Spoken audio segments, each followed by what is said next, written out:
Hi, I'm Steve Saylor, and I'm an accessibility advocate and consultant in the video game industry. I'm also a content creator and Twitch ambassador. I'm currently in a hotel room in Madison, Wisconsin, because tonight I get to attend my very first launch party for a game that I've been consulting on for the past 3 years. And I get to celebrate with my colleagues over at Raven Software on a successful launch of the single player campaign of Call of Duty Black Ops 6. I just saw a review today from IGN where they gave the campaign a 9 out of 10, and and they said it's one of the best campaigns that they've seen in many years, and that means a lot as someone who has worked with the team there and seen how passionate they are about making a really fun campaign that Call of Duty players are going to love. I did put up a video yesterday about the some of the accessibility that we'll be launching with Black Ops 6. I was really excited to be able to put together that video because it's been something I've been passionate about for the past 3 years, working with the team at Raven and a little bit at Treyarch, and it's been something I'm very excited to talk about because there were some things in that video I got to talk about that had never been in a video game before for accessibility, and also things that had never been in a Call of Duty game before. But I had to delete some comments that were there, partially due to my own mental health, but also due to some of the negative comments that I technically have been receiving a version of for the past 10 years since I started doing the series Blind Gamer on this channel, on my YouTube channel. And they've been comments along the lines of, you're not really blind, you're deceiving people who, like, by saying that you're blind. I'm deceiving developers on what a blind player actually needs to play a game. A version of kind of a combination of that over the past 10 years. Mostly I've been able to brush that off as negative comments, and for the most part, I've been trying to build to grow thicker skin about that because I know what my blindness is. I've been able to at least describe what my blindness is, including in video form. I have a video on my YouTube channel that I've had for years that I always am linking to and pointing to show people what it is I can see when I play a video game. But constantly, I'm seeing, especially lately over the past year or so, a lot more of negative comments from blind players and from disabled players accusing me of deceiving everybody about what it is, like what my disability is, that I'm not blind, that I'm just low vision, visually impaired, legally blind, any other descriptive term to say anything but blind.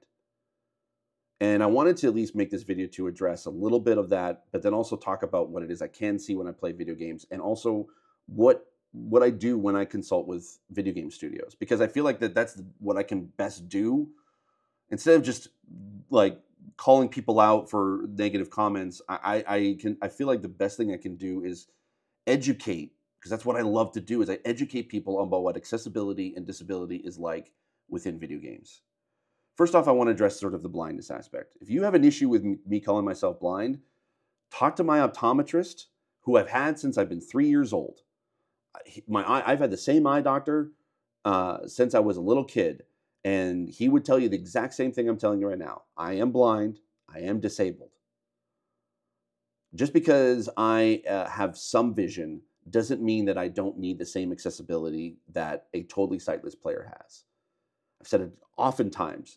Blindness, as much as every disability, is a spectrum. It's rarely ever just an on-off switch. There have been studies that have been done since going back to the 90s. I remember as a kid watching a commercial from the Canadian National Institute for the Blind where they said that 9 out of 10 people who are blind do have some vision. It is very rare for someone to be completely sightless. Does it negate their experience when, in this case, playing video games? No. We all need the same type of accessibility as every other person on that disability spectrum. Now, to explain a little bit about what it is, like what it's like for me to play video games or reviewing games or consulting on games that don't have accessibility yet. I have in my setup a 50-inch TV that I sit less than a foot and a half away from. And sometimes I have to lean into the screen where my nose is almost touching the screen just so that I can be able to see whatever detail I need to see when I'm using a computer, but also when playing a video game. When I'm playing games, I can only play for about 2 to 3 hours at most because I'm trying to actively focus on the screen so much that my eyes will start fatiguing and it will actually get hurt to the point where I can't look at a screen sometimes for several hours if a game is just very difficult for me to play and there's not a lot, if any, blind accessibility in the game. That's why it takes me longer sometimes, and sometimes I don't put out reviews of games because it takes me a long time over the multiple play sessions I try to play a game because of just how short amount of those play sessions are. Now, if there is any type of accessibility in a game that would benefit me, whether it's high contrast mode, larger text, brightness settings, menu navigation, or menu narration, navigational assistance, and yes, even a screen reader. If there's any of that in a game, that actually is, I'm able to go from actively focusing on the screen to passively focusing, where I can just use my other senses like hearing so that I can be able to play the game longer, so that my eyes don't fatigue as much. So I use the exact same accessibility that a totally sightless player needs. I need the same accessibility that a totally sightless player needs. I am always looking for and utilizing a screen reader, navigational assistance, larger text, high contrast mode, everything that is within the blindness spectrum that is available to me, I need in order for me to be able to play and enjoy video games. Whenever in my review, if I ever mentioned that I rolled credits on a game, means that there was just enough accessibility for me to actually be able to finish the game before the review embargo is up so that I can actually be able to talk about everything that's in the game. Are there games that don't have any blind accessibility that I can play? Yes, but there's a lot within the game that I'm not able to do without either sighted assistance or just assistance from my friends if it's in a multiplayer type setting. Now, when I go to consult with studios, big or small, on what a disabled player needs in order to be able to play a game, I am what is called a general accessibility specialist. Not only do I talk about my own lived-in experience as a blind player, but I'm also talking about the general knowledge that I have about a motor disabled player, about a deaf and hard of hearing player, a cognitive disabled player, and including a blind player. Because that's my job, is to, over the past 10 years, is to educate myself on what each of those disabilities need in order to be able to play a video game. And then I always will refer, if there's something that I can't answer, I will always refer to anybody within the space that I trust, that I also can suggest and refer as consultants to a studio to say, if you want a better lived-in experience, go also talk to them. I never deceive any developer or any studio about what a blind player or disabled player needs and or doesn't need, because I need the exact same thing. Case in point, when I started working with the Call of Duty team, with Raven Software team on Black Ops 6, or what was to be Black Ops 6, one of the first few things I mentioned was, we need a screen reader, we need a navigational assistance, we need assistance for how to be able to shoot a gun within a first-person shooter setting. And to the point where I would look at other games to see what is available there, and even suggested, why not create something similar to the blind first-person shooter accessibility that was built into Sea of Thieves just recently. Because the reason why I suggest those things is because I need those things. I need the exact same thing that a totally sightless player needs. I never dissuade any developer about what, or try to convince developers to not include certain things within a video game. It would be stupid of me, and it would also ruin my career if I ever suggest to not include something for a disabled player, because they just don't need it. I am always encouraging developers to be able to add as much accessibility as possible, because not only do I want blind players to be able to play video games, but I want every disabled player to be able to play video games. Because that's my job. Am I disappointed that the game doesn't have a screen reader or navigational assistance or whatever accessibility feature is not in the game? Yes, of course. Was I disappointed the fact that Black Ops 6 didn't include that? Yes, of course. But due to technical reasons, people reasons, time constraints, whatever it was, I'm not the be all end all when it comes to the accessibility on the team. There is I am not a coder, I am not an art director. I'm only a consultant. I can only suggest and give feedback on what they have available. It still takes a team of talented developers and including a team of producers and higher ups within the studio to approve the adding more accessibility into the game. There needs to be more, accessibility champions within the whole team, from higher ups to anyone within a developer within a team, to be able to include as much accessibility as possible. And I hate to say it, but and I think this is something that I've had to realize over the past couple of years. While we always look to The Last of Us Part 2 as sort of being the proof that, yes, it is possible to create a game that is fully accessible to as many disabled players as possible, including blind players. The industry wasn't ready for it. There were still studios that were in 2020 that barely even knew what accessibility was.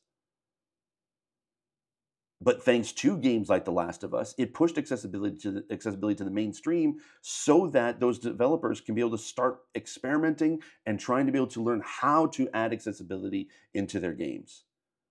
Game development takes a long time. It's not something you can just snap a finger and it just is instantly added into a game. By saying to a studio, add a screen reader into the game, it's not as simple as just saying it. A lot easier said than done. There are still many technical restraints, people's restraints, time constraints that go into every single decision in order to be able to include things like a screen reader. Does it mean that am I saying that it's too hard, so just don't even bother? Never. Sometimes the most rewarding things is trying to figure out how to be able to include things that were previously impossible before. It is still worth doing. Just because it's hard doesn't mean it's not worth doing. And I'm always encouraging developers with that. I'm always telling developers that it is. We understand that you're trying your absolute best. There's many factors that go into making a game, and there's many creative minds that go into making a game. I have not once worked with a developer that just didn't care about accessibility. I've worked with developers that have been so passionate about accessibility. They care so deeply about it that they want to try to build the best they can to be able to include even just the simplest things for accessibility as much as possible, as many times as possible. But sometimes they fall short. But it doesn't mean that work is not forgotten or not worth doing. And it also doesn't mean that work can't continue past a game's launch. Call of Duty, I said it before, that it was one of the least accessible franchises in video game history. And because of some passionate developers over the past several years, beyond just my own potential giving feedback, they've been able to take the first steps into making this franchise an approachable and accessible one. And I want to see that happen. I want to see that happen. So does that mean that Black Ops 6 is going to be fully accessible for blind players or for disabled players? Not to the way I wanted to. But it doesn't mean that I deceived them, or I felt like that other disabled players didn't deserve or didn't need any specific type of accessibility. It just through many different types of reasons that are beyond my own personal control, it just didn't happen. But because there's so many passionate people about working on this franchise, I can guarantee that as we keep moving forward, more accessibility can be added so that in the future, Totally blind players and many different types of disabled players can be able to play this franchise for the first time. This is just the first step of many. And I want to be able to say as well, just before I kind of let you go, because this video is already kind of going super long, but we need to stop eating our own. We need to stop being negative to consultants and developers and saying that we don't care about accessibility.